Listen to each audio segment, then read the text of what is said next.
हरे कृष्णा। राधे राधे। आप सभी का स्वागत है मेरे YouTube चैनल श्री राधा माधव रसामृत में। आज की वीडियो कार्तिक मास महात्म के अध्याय 30 की है। तो आइए कथा शुरू करते हैं, पर उससे पहले हम प्रणाम करेंगे हमारे गणपति महाराज को। वक्र तुंड शुचि शुंड है, तिलक त्रिपुंडी भाल, छवि लखे सुर नर आत्मा, शिव गौरी के लाल। बोलो गणपति महाराज की जय। गुरु वंदना करते हैं। श्री गुरुदेव दया करी, मैं पायो हरि नाम, एक राम के नाम ते हो संपूर्ण काम। बोलो गुरु महाराज की जय। कथा शुरू करते हैं। भीष्म पंचक कथा। राजा पृथु कहते हैं कि हे नारद जी, भीष्म पंचक व्रत कैसे प्रसिद्ध हुआ। तब नारद जी कहने लगे, हे राजा पृथु, यह व्रत कैसे प्रसिद्ध हुआ सो सुनो। श्री कृष्ण ने भीम को इस व्रत कर वृत्तांत कहा और भीष्म ने इस व्रत को किया। इसी से यह भीष्म पंचक व्रत कहलाया। जब पांडवों ने श्री कृष्ण को दूत बनाकर दुर्योधन के पास भेजा तो विदुर जी के पास आए। विदुर जी ने उनका बड़ा सत्कार किया, क्योंकि भगवान तो प्रेम से प्रसन्न होते हैं, धन, शूर, वीरता और पांडित्य को नहीं देखते। जिस भगवान के पलक के इशारे से यह सारा संसार निर्मित तथा पोषित होता है और अंत में नाश को प्राप्त हो जाता है, देवता लोग भी जिनको जानने में असमर्थ हैं, वही भगवान अपने भक्त कुंती के पुत्रों का कार्य करने के लिए दूत बनकर आए। तब भीष्म जी उनका आगमन सुनकर मिलने के लिए आए। भीष्म जी का आगमन सुनकर कृष्ण ने उनको नमस्कार किया। फिर भीष्म जी कहने लगे कि भगवान, आप त्रिलोकी के नाथ हैं, ब्रह्मादिक देवता भी आपकी माया को नहीं जान सकते, वहीं आप पांडवों के दूत बनकर आए हैं। ऐसा पांडवों के पास क्या वशीकरण मंत्र हैं जिनके प्रभाव से आप उनके इतने वशीभूत हो। सो हे कृपालु, आप सर्वज्ञ हैं, इसका कारण बतलाइए। आप तो समदर्शी हैं, किंतु आप श्रद्धालुओं को छोड़कर पांडवों के दूत तक बन गए। तब श्री कृष्ण जी हंसकर कहने लगे कि हे गंगा पुत्र, यद्यपि यह बहुत गुप्त बात है, फिर भी मैं तुमसे कहता हूँ। इन्होंने एक ऐसा व्रत किया है जो मुझको अति प्रिय है, उसी कारण मैं इसके वशीभूत हूँ। अब मैं तुम्हारे प्रश्न का उत्तर देता हूँ। पूर्व काल में उज्जैन नगरी में 5 ब्राह्मण थे, जिनके नाम कवि, शुचि, दृढ़, दंत और हंस थे। पांचों ही वेदों को जानने वाले, रूपवान, युवावस्था को प्राप्त हो, गंधर्व विद्या में बड़े प्रवीण थे। अनेक राज सभाओं में गान विद्या दिखाते, अनेक देशों में घूमते और बहुत सा द्रव्य प्राप्त करते थे। एक समय वे मथुरापुरी में सुवीर नाम के राजा के पास आए। संगीत कला में निपुण होने के कारण उन्होंने राज्यसभा में जाने की इच्छा की।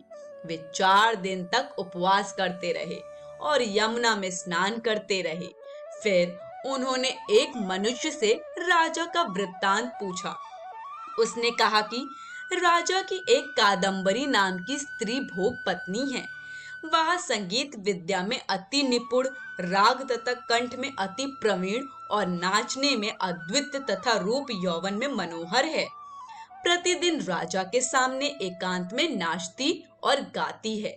ऐसा सुनकर जहां पर नृत्य ताल का शब्द होता था, उस स्थान के पास जाकर वे खड़े हो गए और राजा के पास आने जाने वालों से कहने लगे कि दुख की बात है, राजा के समीप कोई नृत्य कला को जानने वाला नहीं। वीणा में 2 तार ढीले हैं, तार तो बराबर नहीं है, बाजे में नृत्य शुद्ध नहीं है। इसी प्रकार की बातें सुनकर किसी ने वह वृत्तांत जाकर राजा को सुना दिया। राजा ने पांचों को जहां कादम्बरी का नृत्य हो रहा था बुलाया और वे वहां जाकर राजा को 5 आशीर्वाद देकर बैठ गए। कादम्बरी ने उनको संगीत कुशल जानकर विशेष नृत्य किया। जब उसने चक्र से ताल दिया तो उन ब्राह्मणों से रोकी गई उसने चक्र छोड़ा, ताल दिया, चक्र खंडित नहीं हुआ। इस पर कादम्बरी भी उनका गुण देखी। वह ब्राह्मण भी दुखित हो बाहर आए और कादम्बरी भी लज्जित काम वशीभूत घर के अंदर उदासीन होकर रह गई। फिर चोरी से एक सखी को ब्राह्मणों के पास भेजा और उनको यह संदेश दिया कि तुम पांचों में से एक एक प्रतिदिन आकर मुझको एकांत में अपनी अपनी विद्या और गुण दिखाओ।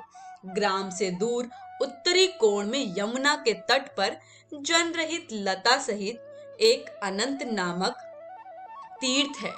वहां पर पांचों में से एक एक करके आना। मैं भी वहां पर आऊंगी और वीणा राग की कुशलता दिखाऊंगी। इसी प्रकार तुम भी क्रम से अपना अपना गुण दिखाना। वह सखी ऐसा कहकर चली आई। श्री भगवान कहते हैं कि हे भीष्म जी, एक ब्रह्मचारी जो कि मेरा भक्त था, दुष्ट संगति के भय से गांव से अति दूर वहां रहता था। उन दिनों वह भी भीष्म पंचक व्रत करता और देवालय में मेरा पूजन करता था। उन दिन कार्तिक शुक्ल एकादशी का दिन था। तब उन ब्राह्मणों में से कवि नाम वाला ब्राह्मण वहां आया और कादम्बरी भी वहां मुनि के स्थान पर पहुंच गई। मुनि ने जैसे पूजा की, कवि ने भी उसी विधि से पूजा की। फिर वीणा लेकर गान करने लगे। उनके गान से मुनि ने कोई क्रोध नहीं किया, क्योंकि उसने अपना मन जीता हुआ था। और मेरे आगे दोनों ही सारी रात तक गान नृत्य करते रहे। मुनि को गोबर का आचमन करते देख कवि ने भी गोबर का आचमन किया। प्रातः काल होते ही कादम्बरी राजा के पास गई। मुनि संगति से उसके सब पाप नष्ट हो गए थे। द्वादशी के दिन कवि अपना सब दान करके विरक्त हो गया। दूसरे दिन शुचि आया और उसने भी उसी तरह मुनि को देखकर हमारा पूजन किया और रात भर कादम्बरी के साथ नाच तथा गान करता रहा।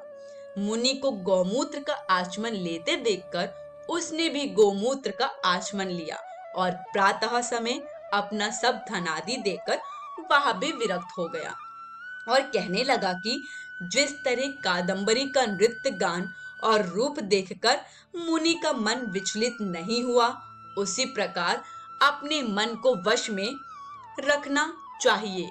इसी तरह त्रयोदशी के दिन कादम्बरी को देखने के लिए दृढ़ नाम वाला ब्राह्मण आया।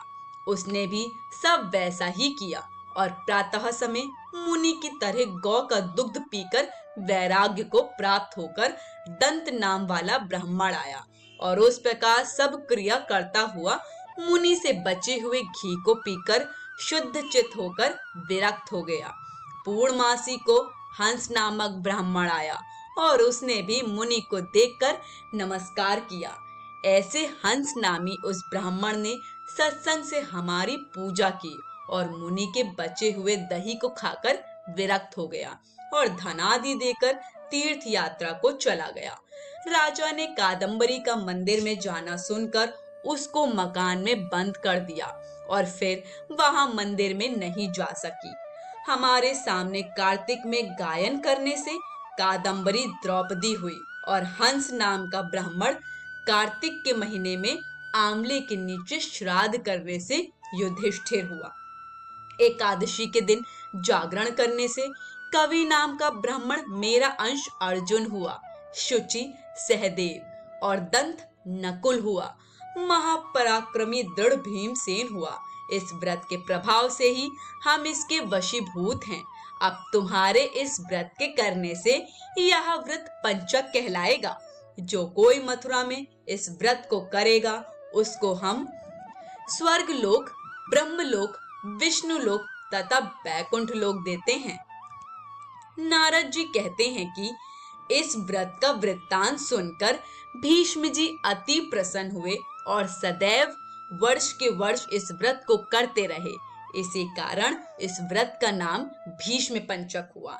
जिस समय भीष्म जी बाणों की शैया पर पड़े थे तब भगवान कृष्ण उनके सम्मुख आए और जब तक देह का त्याग नहीं किया उनके सामने खड़े रहे। सारी रात भगवान के भजन आदि गाकर भगवान को जगावे। ब्रह्म कूर्चक व्रत धारण करके पीपल, तुलसी और आंवले का विधिवत पूजन करे। दही, चावल, गन्ना, मूली इनका दान करे। सूत, आंवला तथा पीपल को लपेटे। पूर्णिमा को श्राद्ध करे। श्रद्धानुसार ब्राह्मण भोजन करा के दक्षिणा दे। आज की कथा यहीं समाप्त होती है। आगे की कथा हम आगे आने वाले वीडियोस में श्रवण करेंगे। वीडियो को लाइक शेयर करिएगा और चैनल को सब्सक्राइब करना बिल्कुल मत भूलिएगा। सभी को हरे कृष्ण, राधे राधे।